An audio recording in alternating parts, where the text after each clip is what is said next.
Here's a little bit of a change from what I usually talk about, where I repeatedly say 6 words. Nothing can prove story doesn't exist. This actually, at the end, might apply anyway, but I'm walking along a creek line at the moment. I'm 62 years of age. I used to play in this creek in the middle of our town. Our town sits in a valley. Everything flows into that creek. I'm looking at the minnows, tiny little fish, how the water looks kind of polluted, but the minnows still survive there. It's quite amazing. That environment that they live in is polluted, but they seem to have adjusted to it.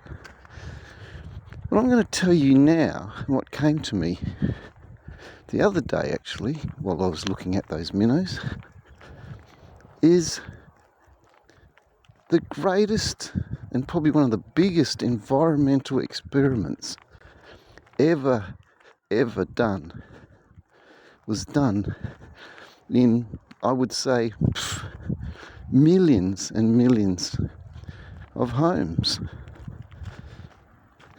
Literally millions and millions of us have conducted this experiment in our own homes and come out with the result of, well, a dramatic change in an environment, a drastic change in environment, a shock is what causes the real problems. Basically like trauma, you might say.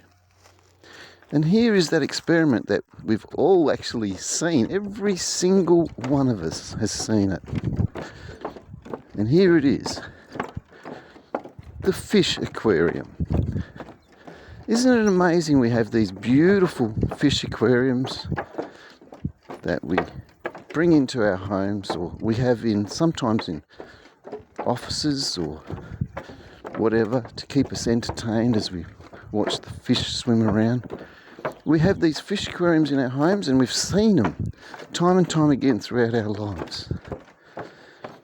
So we bring this fish aquarium home, which is beautiful and clean, and we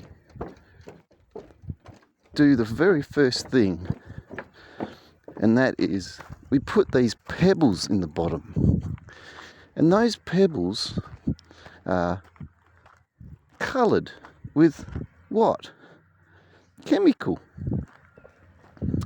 And then to top it off, we put in plastic plants in that aquarium, don't we? Which are apparently toxic to animals and humans because of the microplastics.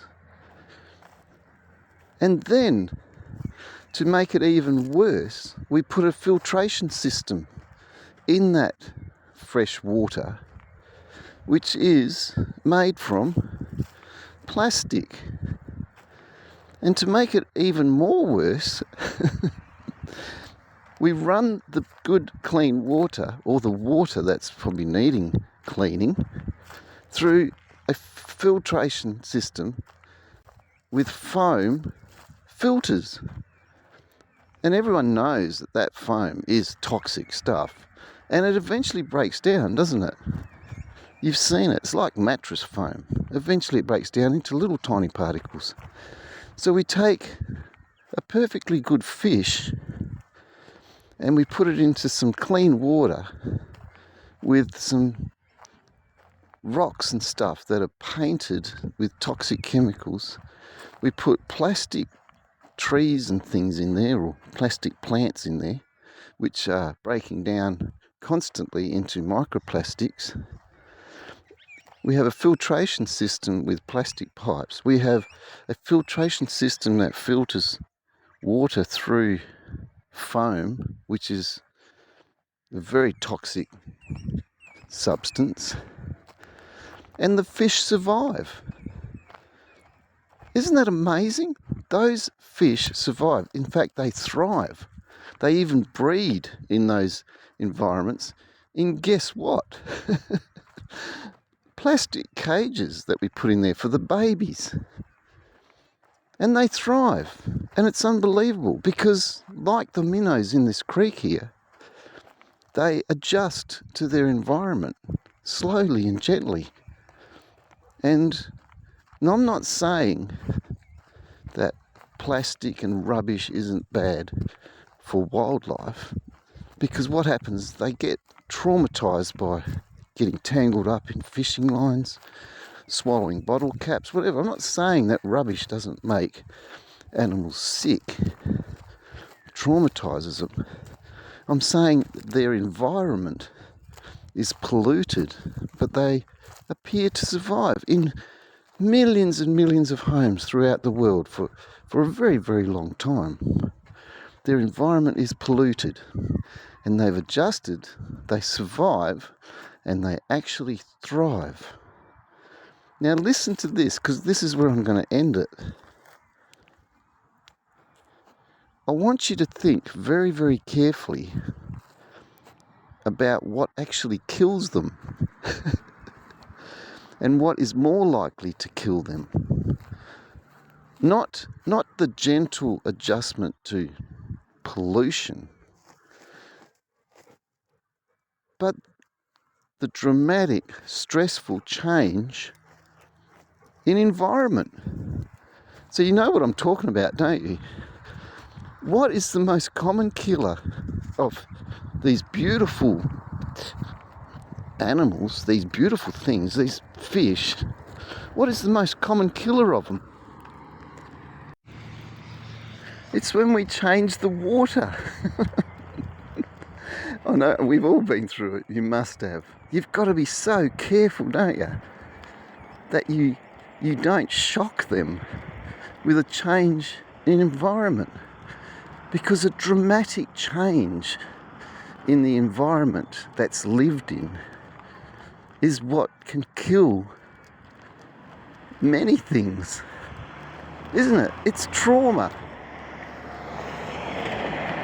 I just think it's funny when you think about it, that we're told to be so careful about environmental situations when what appears to happen is we are amazing living things that seem to adjust with the environment, but the only time we seem to suffer more than anything is with a change, a dramatic change in environment, a trauma or a shock.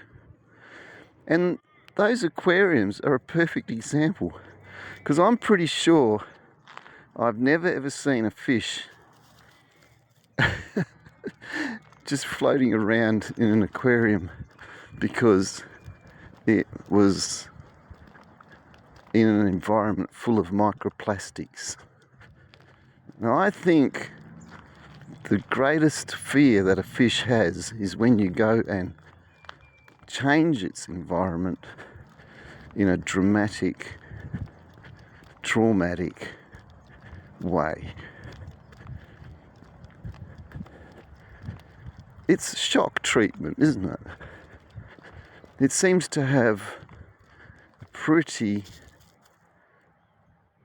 traumatic effect on the environment anything lives in.